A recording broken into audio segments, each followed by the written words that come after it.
Hi, everybody. Welcome. This is our first of our Spring Writer Series events, and we're so glad you could be here. You know what I'm going to ask you to do first, right?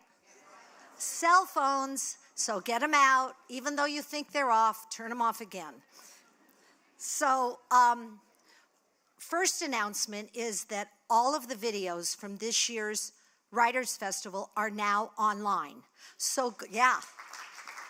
So if you weren't able to get a ticket, or if you weren't able to watch everything you wanted during the festival, please go online, go to our YouTube channel or our website, and you can access all the videos. They're really terrific. As always, we need to start with our founder. Founder, there you are, Jamie Cowder.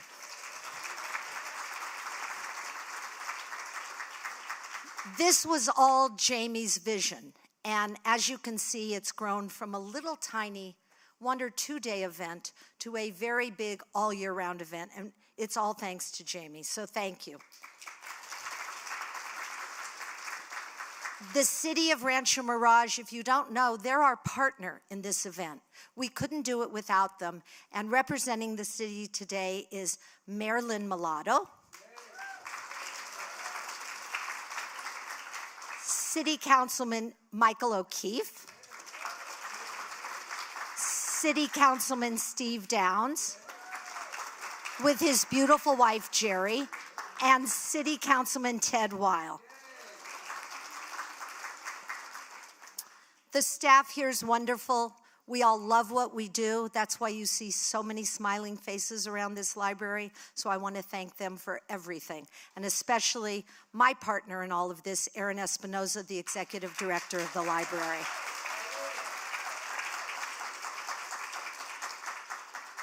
This writer series, which is 10 events a year, is totally underwritten by a wonderful man, our angel, Jordan Schnitzer. So we want to thank him for all he does. It's because of him that everyone in the room today got a free book. Also, as always, in the front couple rows are our angels. They fund 95% of the festival. So thank you for your support and always being there for us. After the presentation, if you'd like to say a couple words to Trina, have your book signed, grab a quick photo, please line up on this wall and we'll get you all through the line. She'll be over there signing. We have 4 more Writer Series events. You probably saw them on the scroll when you first came in, so please join us. It's next week, the week after. There's 4 more after this one. They're all going to be sensational. And now we have a special event for today. The Rancho Mirage Writers Festival co-sponsors the Western Wind Writing Competition. It's held across all of Palm Springs Unified School District.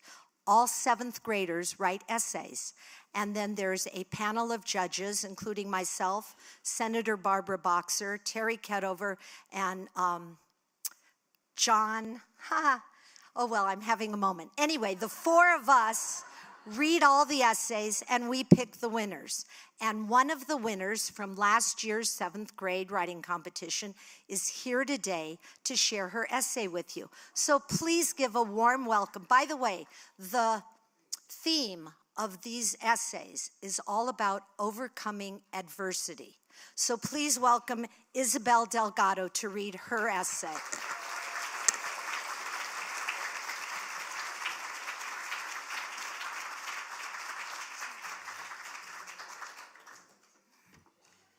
Hello, my name is Isabel Delgadillo, and I will be reading my essay, Departure.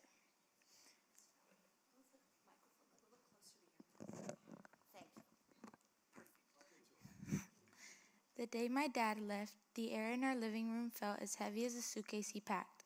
The sound of the suitcase wheels rumbling against the tile broke the silence in the room. It was not filled with clothes. Instead, it held the memories he created in a country that would not allow him to stay, leaving an empty void in my heart and our family. No amount of video calls or countless text messages could replace the feeling of having my dad right by my side, as he always had been. My dad had always been the one who guided me through my ups, downs, and life's little storms. He is the hand that reaches out when I trip. My beloved father was the one who taught me how to ride a bike, how to cook, and everything that came up to be who I am. He even stayed up some nights to help me with my English homework with the patience of a saint. Our bond was built on our shared moments of contemplation, laughter, perception, and the love shared. He was not only my cheerleader for everything I have accomplished, but also my provider and my best friend. When the immigration notice arrived, our hearts sank. The world turned upside down. Our family routines were punctuated, and we feared what the future would look like without my dad. The banter at the dining table was replaced with a tense, uncomfortable silence. There was no longer laughter. You could hear the breeze of the air flowing through the trees in the distance, an awkward silence. Although we were trying to keep an open mind, telling ourselves everything would be just fine and that everything was figured out, the truth was that we were falling apart.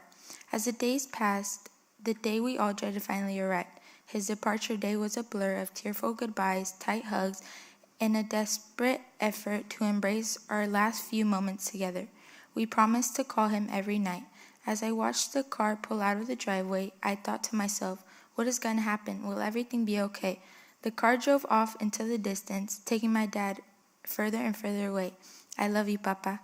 Life without my dad was a constant ache. The empty chair at the table and the empty seat on the couch where we would sit and watch our favorite show in the evenings were constant reminders of his absence. Although we stayed connected through video calls every night, it just was not the same. The screen was not able to fully capture the warmth of his presence. Each call was a reminder of the moments we shared, now fractured by the injustices of fate. The pain of his absence eased over the years, but it never left.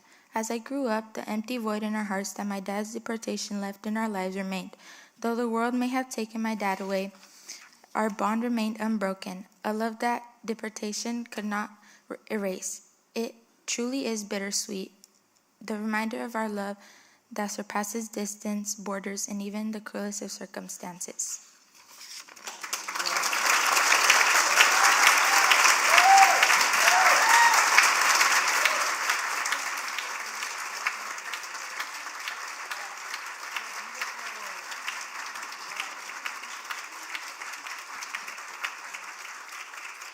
That was amazing, Isabel, just amazing.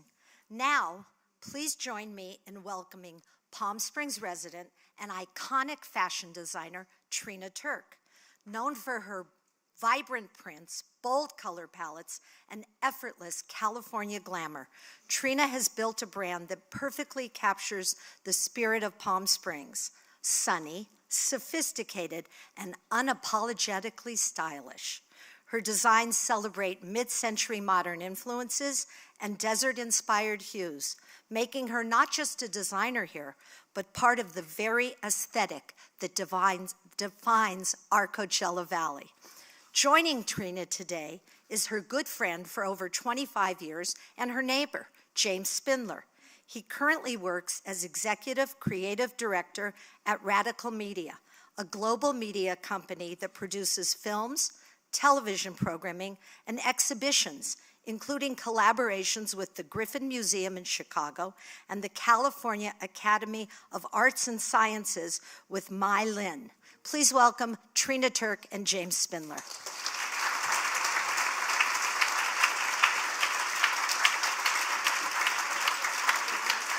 Thank you.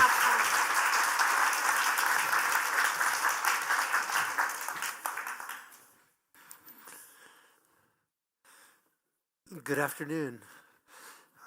It's my pleasure and a real honor to share a conversation with my good friend, Trina Turk. We live a few blocks from each other. I have some notes, so I hope you don't mind that I'm going to refer to them once in a while. We live a few blocks from each other and met through Courtney Newman, who many of you might know, the owner of Modern Way, and currently the president of the Palm Springs Modern Committee. He would host these weekly dinners for people who came into the store. It was like a random group of people who were looking for houses.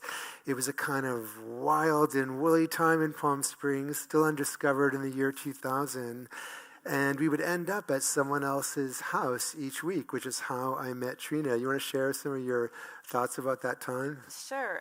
First, I want to thank Jamie Kabler for inviting us to Rancho Mirage today. So thank you, Jamie.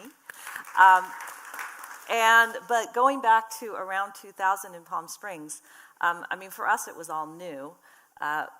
We had the circle of people that Courtney had brought together were mostly people who had come from other places, not only Los Angeles, which is where I came from, but James is from New York, or perhaps the Bay Area, or other places. And the lure was mid-century modern homes for $200,000.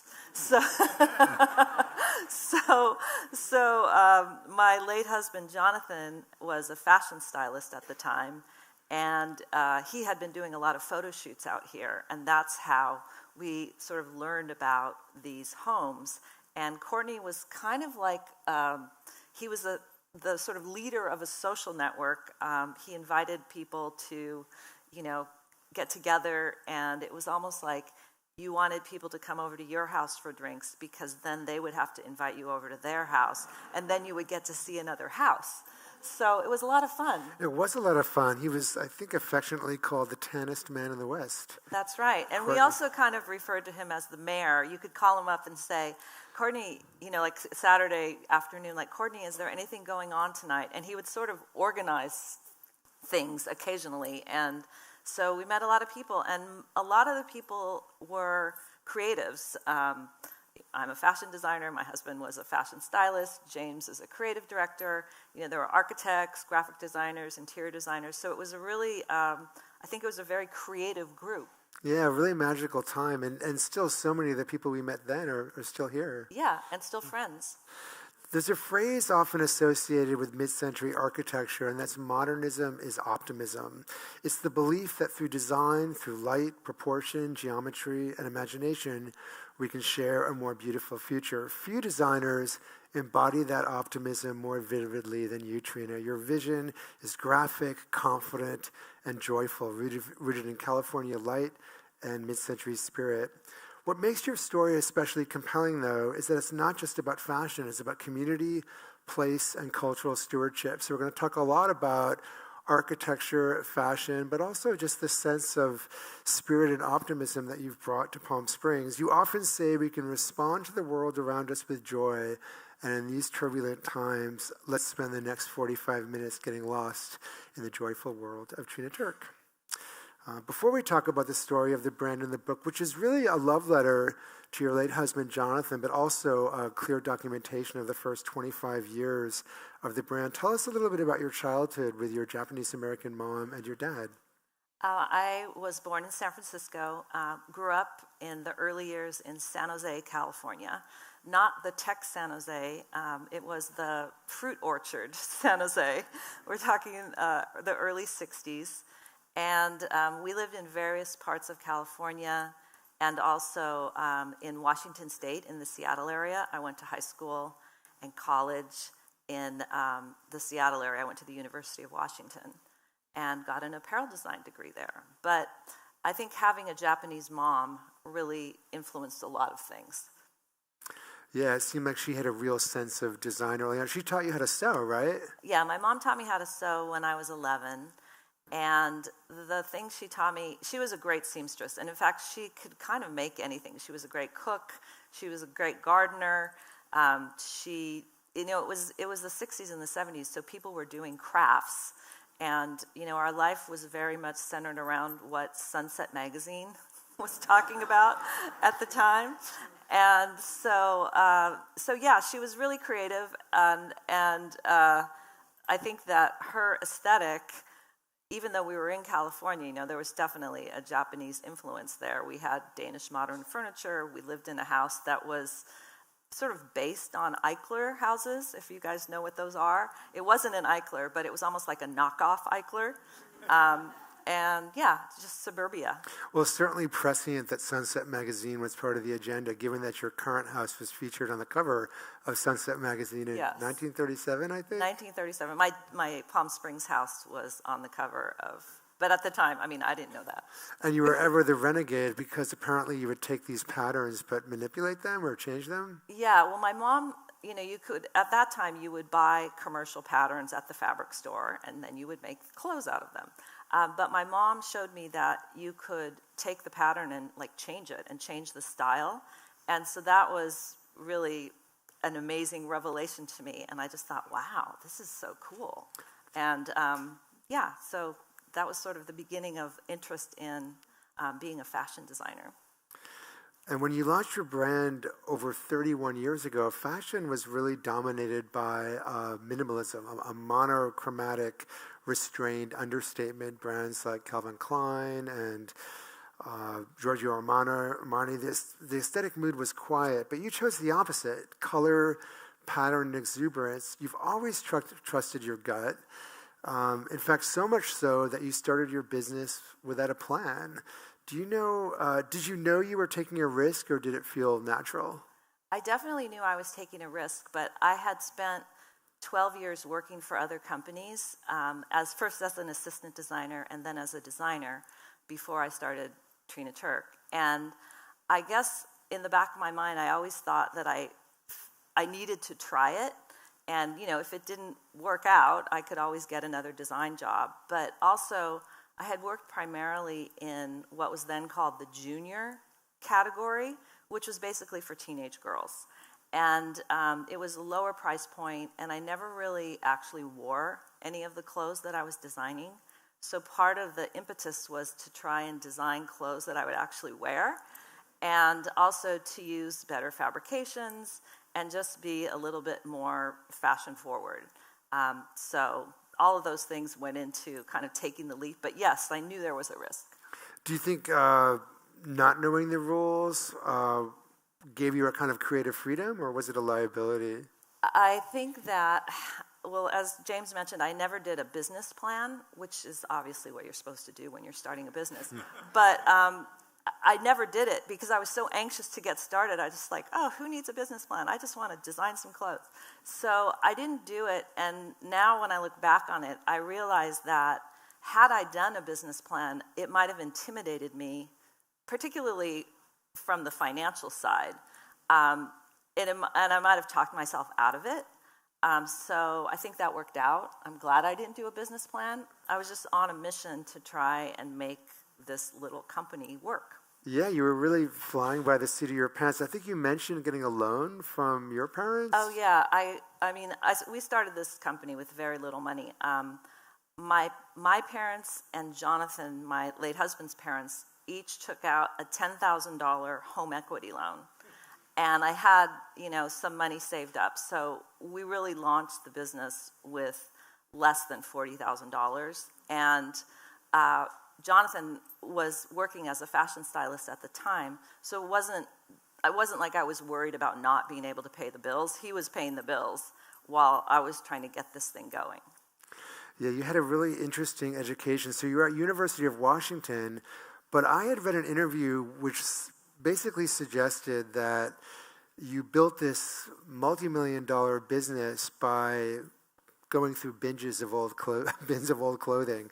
That thrifting was such an important part of your education.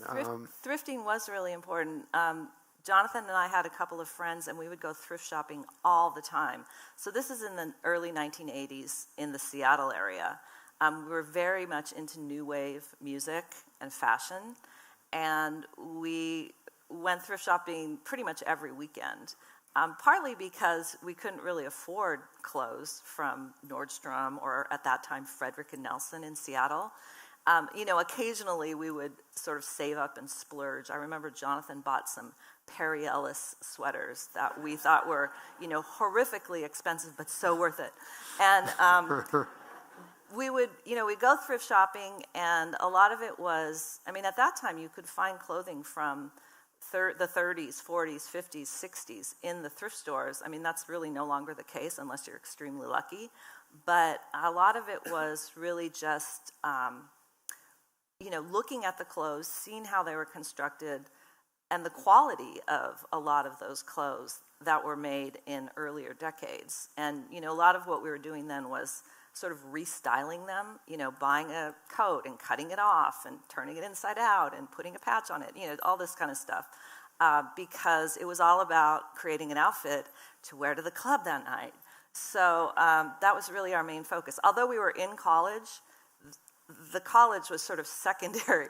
It was more about creating the outfit to go out. Yeah, so. A worthy goal. It sounds like, did thrifting teach you about craftsmanship and sharpen your eye? Beyond just finding the great outfit, did you learn about I think absolutely. Apparel? If you look at a garment, even a garment that's from Sears or JCPenney, that's from, the 1960s, the quality is amazing. And oftentimes the fabric is amazing.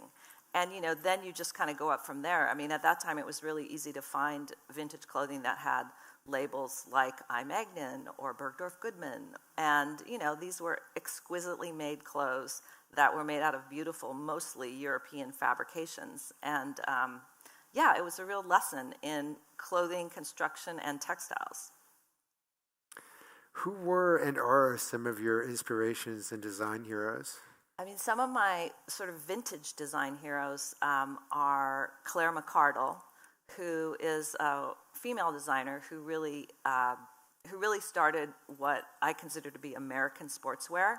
I mean, Coco Chanel was sort of doing the same thing, although Claire McCardell's clothes were much more casual than Chanel.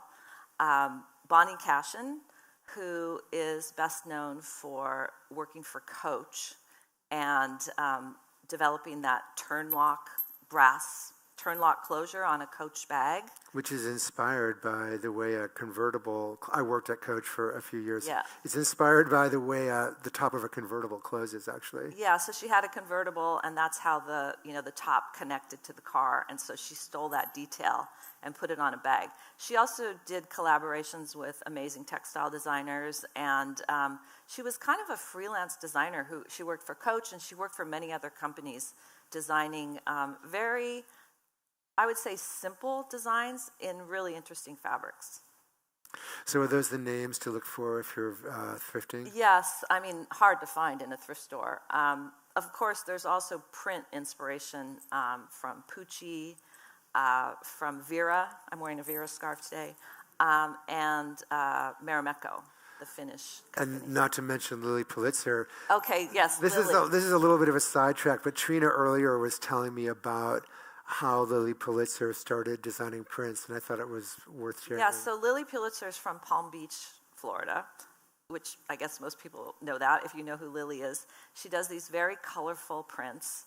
A lot of times the colors are almost neon, and the way that she started her company was because she was a housewife, she was kind of bored. She started selling orange juice, like fresh squeezed orange juice and fresh squeezed grapefruit juice on the street in Palm Beach, and she was getting orange juice on her clothes. So she thought, oh, well, what if I designed some prints, and then you wouldn't be able to see the orange juice, which is kind of genius. And I mean, obviously, that company still exists. This is back in the 60s. So yeah. Good fashion camouflage. Yes. Yeah. What's the process of moving a print from concept to garments, and how has that process changed over time, if it has? Well, it's changed a lot. I mean, when I first started early in my career, I worked for OP, the surfwear company, Ocean Pacific, and it was at OP that I learned a lot about how to do printed textiles. So this is in like 1985, let's say. That's when I first moved to Los Angeles from Seattle. And at that time, all of the print artwork was done by hand. So we had a couple of people in our office who would who would paint the designs, which were then put into repeat and sent off to a printer. Now that's all done, of course, on a computer. And the other thing that's changed about printing is that it used to be screen printing, which means that each color had its own screen. And it was sort of could be a machine process, but it was like each color had its own screen. Now, a lot of the printing is digital, and so there's no longer screens. It's like small dots that are creating the colors. And the way you can tell a digital print is that the back of it is usually white. Whereas a screen print, which like Vera is a screen print, like the color bleeds through to the other side. Good to know. Yeah. When you always launched with prints, you want to talk a little bit about your experience with Fred Segal, which was such a cultural arbiter at the time? Yeah, so I started my company in 1995. As James mentioned, it was kind of the era of Helmut Lang and Calvin Klein, and a lot of minimalism and neutral colors. I don't know if you guys are watching that Love Story. It's the story of Carolyn Bessette and John Kennedy. Anyway, so she's like the epitome, like her style is sort of what was happening at the time when I launched my company, which was very minimal. So we did, the first collection was really small, but we did really bright colors of silk dupioni, which is like a textured silk fabric. And as part of the collection, we did these giant blown-up photographs of flowers that were printed on the silk dupioni. So that was, like collection number one. And I was very excited that I got orders from Fred Segal and Barney's and Saks. And it was sort of like, we're off to the races kind of thing. But because at the time our quantities were quite small, I had to find fabric that I didn't have to buy a large minimum order of fabric. So there was a fabric store in Beverly Hills that was going out of business, and I just went over there to see what they had. And they had a whole lot of silk jersey prints that were Italian silk jerseys in these bright, bright prints, florals, geometrics, all different kinds of prints. And they were amazing looking. And so I bought all of it. It was maybe 40 rolls that maybe had, 10 or 20 yards each. And I put them all in the trunk of my car. And I drove directly to Fred Siegel. And I knew the buyer, I had met the buyer, and his name is Jonathan Skow. He actually has a place in the desert. Anyway, so I went in there and was like, is John here? And I didn't have an appointment, I just went over there. And I was like, come out to the parking lot, you have to see what I found. So, I opened the trunk of my car, and it was just this riot of color, because these fabrics were so beautiful. And, there was all these different prints in there. And he's like, I want all of it. I want you to do all of it for, a special for us. So we figured out the styles, and I think we cut maybe like 4 or 5 different styles. And, Fred Siegel took it all. And that actually, and it sold really well. And so we realized, both John and I realized, that this whole, like, bright, colorful print thing is the thing, like, that we should pursue. So we did.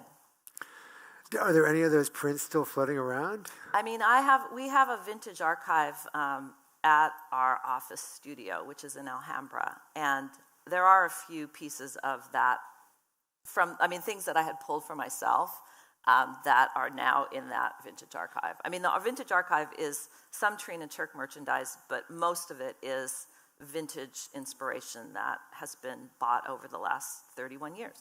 I can't wait to see a full Trina Turk archive. I also think about all the designers who find your work from 25 years ago as vintage and use that as inspiration. Yeah, now we are vintage. It's coming full circle. Yeah. Kind of amazing. You've said that your love of thrift shopping and vintage clothing led to an interest in the interiors and architectures in which this clothing would be worn. As people were buying mid-century homes, you wondered, what are people going to wear when they live and entertain in these homes? That's such a simple and original insight. Tell us a little bit more about that. And I know you had come to Palm Springs for photo shoots, but what drew you to Palm Springs, and how did you find your first store, which I believe was a space that John and Doris inhabited? Yes. So I don't know if any of you remember John's Resale Furnishings, or John's Vintage Modern Furnishings. We couldn't quite remember what the name of the store was, but it was a storefront on Palm Canyon Drive, which is actually where our women's store is first located, and it's still there, but we've expanded since then. But anyway, so, everybody was buying these mid-century modern homes, so we needed furniture for them, and this was one of the places you would go, in addition to Courtney's store, Modern Way, which we talked about. But John's store was sort of interesting because you would go in there and you would ask, he and his mom were often smoking, like, in the back. Yeah. And Sure. you would ask about the price of something, and he kind of sometimes wouldn't really give you a price. And then you would realize, like, it actually wasn't for sale. It could become for sale in the future. Yeah, it might be for sale next weekend, but, like, right now it wasn't for sale. And there was a length of fabric that he had, sort of using it as a backdrop, that was a vintage linen fabric, that I asked him about at least 4 or 5 times, and he never told me the price, and I never got it. Like, it was the store, but kind of not a store. It was really strange. But it was in an amazing, the space felt great. Like, when you walked into the store, there were windows in the front, there were windows in the back, there's all this natural light in there, and I just really thought, wow, this space is so amazing. And I said to Jonathan, if this space ever becomes available, maybe we should open a store here. And then it happened. Which is pretty amazing, because at the time, there wasn't really that much foot traffic around there. I think they had branded it the Uptown Design District, but it was still pretty quiet. I think they had branded it the Uptown Design District in hopes that something would happen up there. There was a store on the corner called Macmillan's that sold Hawaiian shirts. I don't know if you guys remember Macmillan's. And then, we were 2 doors down. Jonathan and I had driven into town on Labor Day weekend, and there was a for lease sign in the space that we had talked about. So we just decided, okay, let's do it. And we actually signed the lease on September 10th, 2001. So the next day was September 11th. And so we were kind of like, wow, like, is this like the dumbest thing that we've ever done? But then we just thought, you know what? Like, we just have to keep moving forward. So we didn't try and get out of the lease. And it took us a while to design the store and build out the store. Kelly Wursler designed that original store. And she was at the time working on what was then called the Estrella Inn. And she was not really the rock star that she is today. This is post Playboy Bunny, right? Yes, yes it is. But, you know, it was sort of like I had seen her work in the LA Times or something. I thought, wow, this is really cool looking. So she designed the original store. And it was probably maybe 6 months before we opened. And, you know, it was quiet for a while, but people found us. Did you know it was an Albert Frey building? No, not at the time when we leased the space. We did not know it was an Albert Frey building. I mean, now, of course, that adds a certain cachet, and we could say we're in an Albert Frey building. As much as we knew it was a cool mid-century building and that it felt really good when you were in that space, we did not know that. Palm Springs since then has gone through such a dramatic cultural revival. How did the city shape the brand? I mean, I think the city didn't necessarily shape the brand, but I think it inspired the brand. I mean, when I very first started, I was working out of our house in Los Feliz in Los Angeles, and, you know, I was basically working out of a spare bedroom, and I had a little tear sheet that was from Vanity Fair pinned to the bulletin board, and the tear sheet had one of the iconic Slim Aarons photo, which is now everywhere, of Netherlands and Helene Captor. No, she wasn't Captor at the time, but Helene, you know, by the pool at the Kaufman House. You know, it was just, the picture was like this big, and it was, you know, on a page that had a whole bunch of other things. But I thought that picture was so inspiring, and I don't think at that time, in the mid-90s, it was sort of as ubiquitous as it is now, because I think for anyone who's in the desert, you know, that photo is everywhere. But that was one of the inspirations, and I mean, I don't even know at the time if I knew it was shot in Palm Springs, but I just thought, these people look amazing, you know, this is the inspiration for my company. So it's incredible how full circle things have come, isn't it? Yeah. At what point did admiring Palm Springs architecture, turn into actively working to preserve it? Was there a specific moment when you realized appreciation wasn't enough? I know in those early ModCon meetings with Courtney, the Frey gas station was a really hot topic. Right. And the Alpha Beta store, which is now Ralph's on things. But was there a moment that made you turn from someone who appreciated it to someone who wanted to become an activist to preserve it? Well, we had been involved in the Los Angeles Conservancy, which is a similar architectural preservation organization in LA, not necessarily focused only on mid-century modern as Palm Springs Modern Committee is. But we had already been involved in that organization, and since architecture is really what brought us here, it just seemed kind of obvious that the character of the city is the architecture, and that's kind of how we became involved. I think it's amazing. I love your insight about what are the people in these houses going to wear? Yeah, because I mean, we knew all these people who we had met, and it's sort of like that's kind of why we decided to open the store was, well, maybe we could sell them some clothes. And since then, you've worked with some other really notable architects, Barbara Bester. Yes, Barbara's great. We've worked with Barbara. We worked with David Mann of MR Architecture and Decor. Actually met David Mann through Jonathan Adler, who designed our New York store.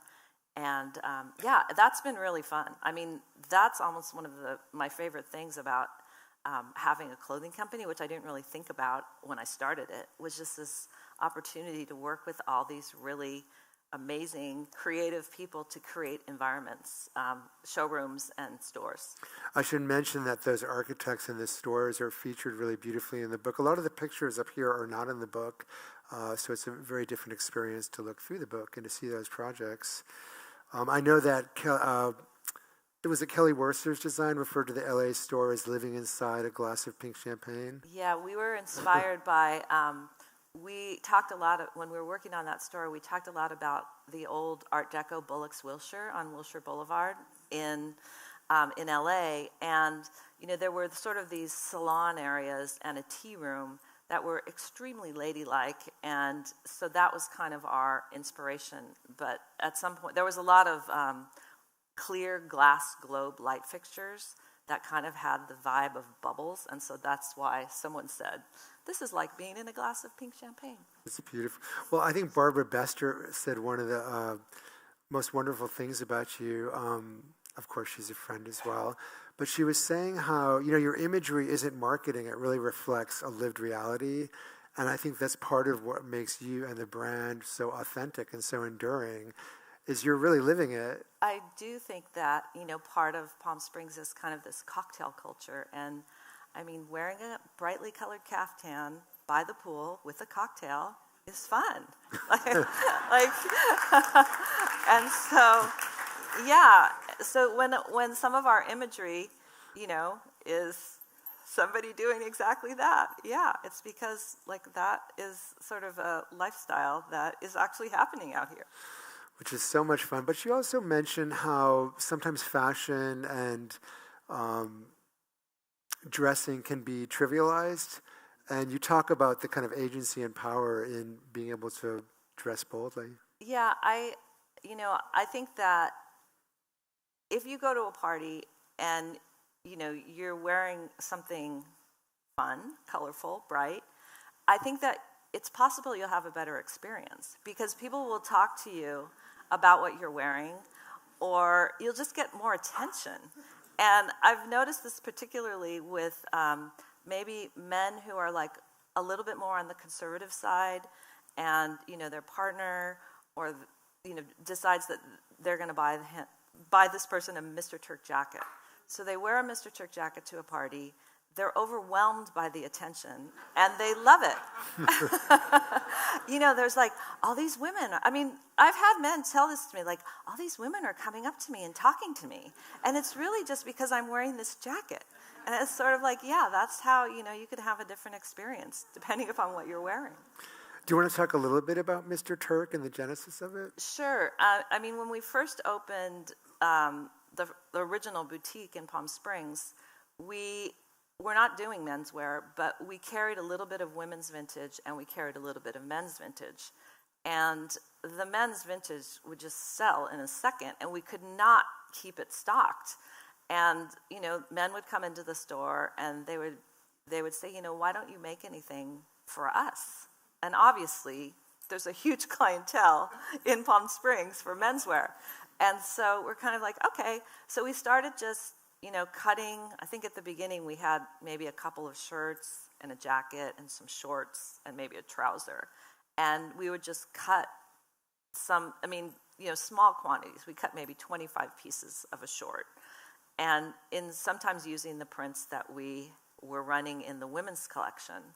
And, it just kind of built from there. And then probably around 2009, Jonathan, who I met in design school, we met in apparel design school, and he was a real clothes horse. He's just okay, I'm going to design Mr. Turk. And it's great, do it. So that's kind of how Mr. Turk started. And that's a pretty important part of the business, right? Yeah, especially here. At the very beginning, the menswear had a Trina Turk label on it, and at some point we just decided this is not good, so we decided to call it Mr. Turk. Lucky the store next to it opened as well, right? Yes, exactly.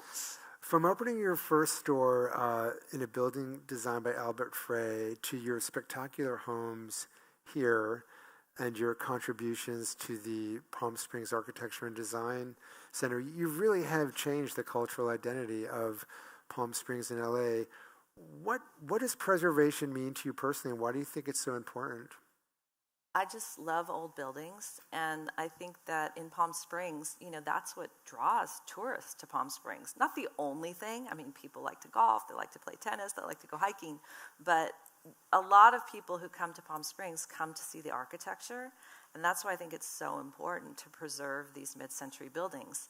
And, I also think it's important that our new development, I wish it was of that quality of some of these old buildings that really give the character to the town. So, once these buildings are gone, they're gone.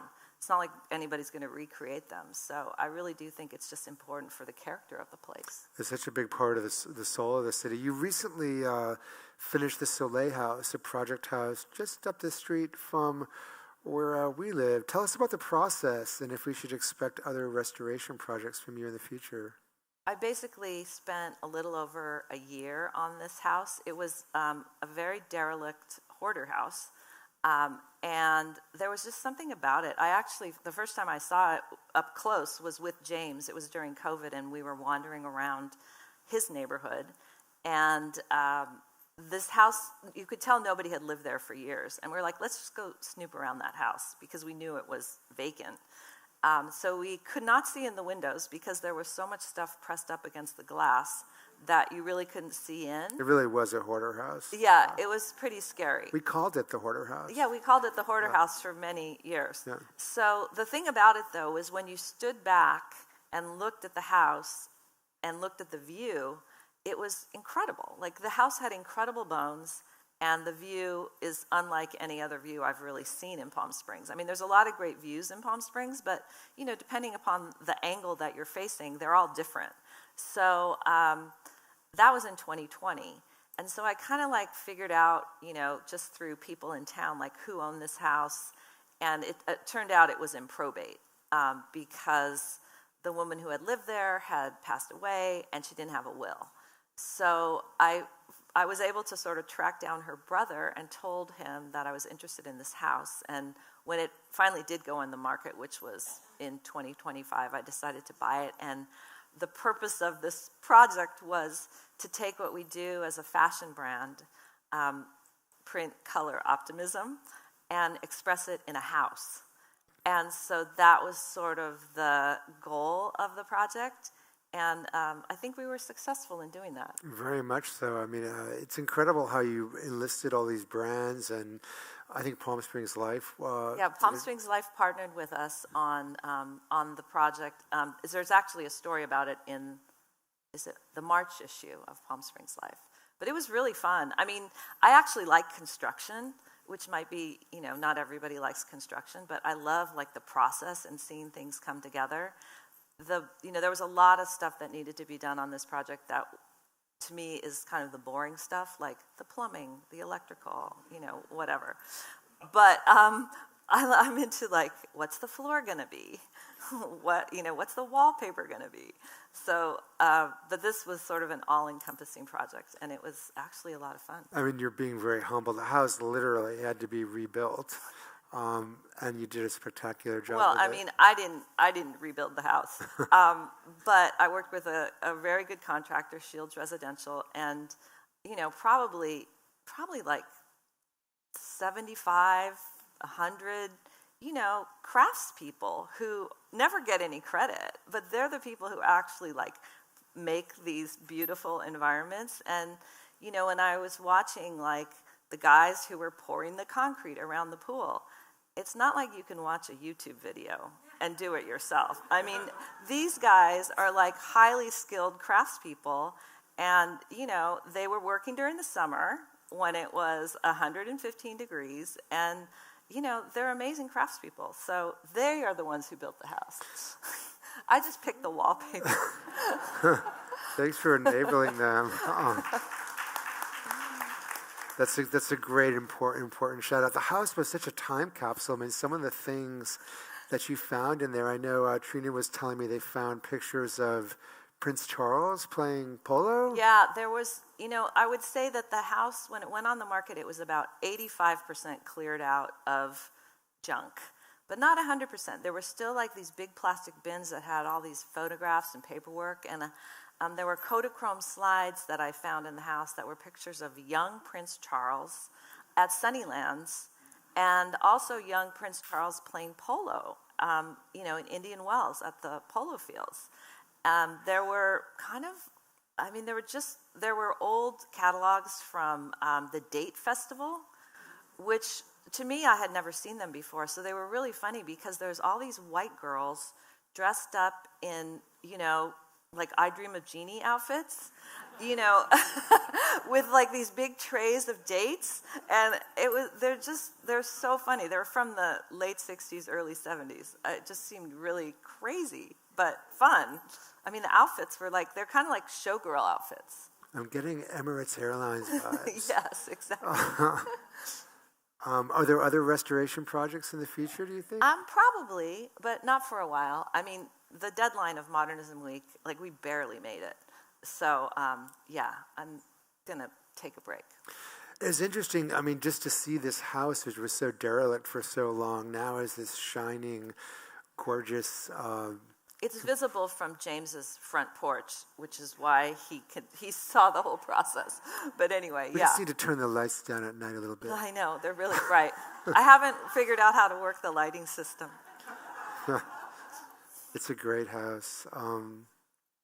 Shifting gears, your world is dominated by so much color. Do you ever feel beige? I don't ever really feel beige, but I do like to wear black, especially in the city. Not so much here, but like beige doesn't look that good on me. Do the clothes that you wear change your mood? Oh yeah, absolutely. Like if I'm wearing something that I decide 5 minutes after I leave the house that I really don't like it, sometimes I'll just go back and change. Yeah, it definitely can change my... Like, if I'm not wearing, like, the right thing, it can just bug me all day. And now for a wild card question. Tell us about your hair journey and how you arrived at your iconic hairstyle. Well, since I'm half Japanese, you know, my hair kind of does one thing, which is be straight. I did have a perm in high school, which was a bad idea. But, you know, it was an era where everybody was perming their hair, so I gave it a shot. It was not good. I had the same haircut when I was a child, so I'm back to it. Iconic. Booth Moore in your book writes, Trina's power is in her ability to make every day a vacation.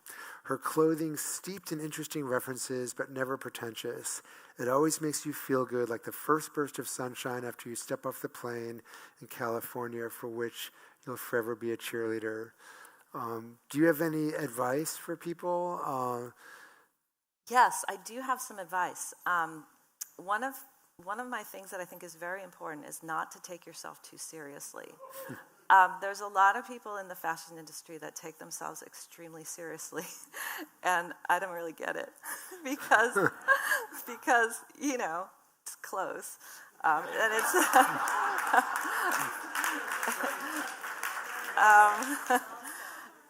the other thing is, don't listen to what your mother told you about what you should or should not wear, because sometimes she's wrong. And, you know, to this day, women will come into the store and, you know, if I'm there, I'm actually pretty honest if I'm in the store and people ask me how they look in something, like if they don't look good, I will say so, because I want people to leave, you know, being a brand ambassador and looking good in what they're wearing. So I do think that, I mean, it's unfortunate, but I think that a lot of women hold on to these things that somebody told them early on, and, you know, I feel like you just have to try new things. Like, fashion is fun. You should just try something that you might not think would be the thing for you. Or if your mother said, you know, honey, you should never wear orange. Like, try something orange on and just see how it looks. And maybe she was right, but, you know, I would say, like, half the time she was wrong. So, but I feel like women in particular, like, hold on to these things. The other advice is packing advice, which is... There's all these columns about, you know, if you're going on a trip, you know, pack all neutrals so that everything is interchangeable. And to me, that just means like a sad trip. So I think it's like really important to bring something like unexpected and fun. So like when you go out to the restaurant at night, you know, you feel good. You're not wearing that black t-shirt again. And I mean, I think it's like super important to bring fun things when you go on vacation. And also, you know, a caftan can roll up very small luggage. So have fun. Don't take yourself too seriously. Try something new. And yes. pack a few colorful conversation Exactly. pieces. Exactly. There you go. Trina, the world needs more of your color now more than ever. Thank you for bringing so much beauty and joy and for helping us. Thank you.